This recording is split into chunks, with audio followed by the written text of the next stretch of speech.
तो सुनाता हूँ, कौन सी वाली सुनेंगे?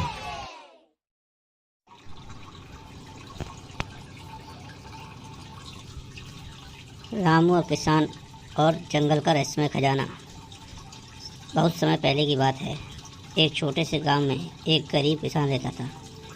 उसका नाम रामू था। रामू बहुत ही ईमानदार और मेहनती इंसान था। उसके पास ज़मीन तो थी, लेकिन बहुत थोड़ी। उस ज़मीन से जितना अनाज निकलता, उससे मुश्किल से उसका और उसकी पत्नी का पेट भरता था। बहुत संघर्ष भरा जीवन था। रामू सुबह सवेरे उठकर खेतों में काम करता था, जानवरों को चारा देता था, फिर लकड़ियाँ इकट्ठी करके शहर में बेचता था। लेकिन फिर भी इतने पैसों से कभी कभार ही घर की रोजी रोटी चल पाती थी। तो पैसों की कमी की वजह से कभी घर की छत ठीक नहीं हो पाती थी और ना ही कपड़े और औजार खरीद सकते थे। एक दिन बारिश के बाद उसके खेत की छत गिर गई। रामू उदास होकर बोला, हे भगवान, अब क्या करूं? मेरे पास तो पैसे भी नहीं हैं जो मैं अपनी छत सही करा सकूं। इसके बाद उसकी पत्नी बोली, तुम थोड़ा सा जंगल से लकड़ियां ले आओ, शायद बेचकर कुछ पैसे मिल जाएं।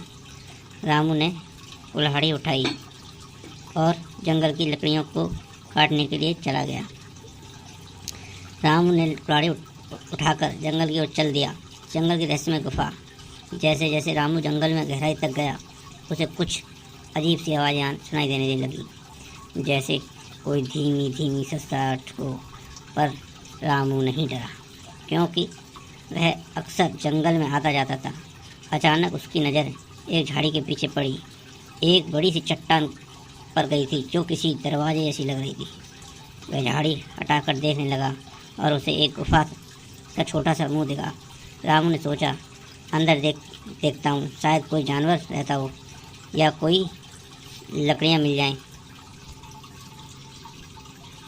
उसके बाद वह झुककर अंदर चला गया। गुफा के अंदर से ठंडी और अंधेरी थी, लेकिन जैसे ही उसने कुछ कदम आगे बढ़ाए, उसे एक हल्की सी रोशनी दिखाई दी। उसने अपनी माचिस निकाली और एक लकड़ी जलाई। जो नज़ारा उसने देखा वो हैरान करने वाला था। खजाने की खोज। गुफा के एक कोने में लोहे का एक बड़ा संदूक रखा था। रामू ने ढक्कन खोला। उसकी आंखें फटी की फटी रह गई और अंदर सोने चांदी के सिक्के, कीमती रत्न, मोतियाँ हार रखे थे।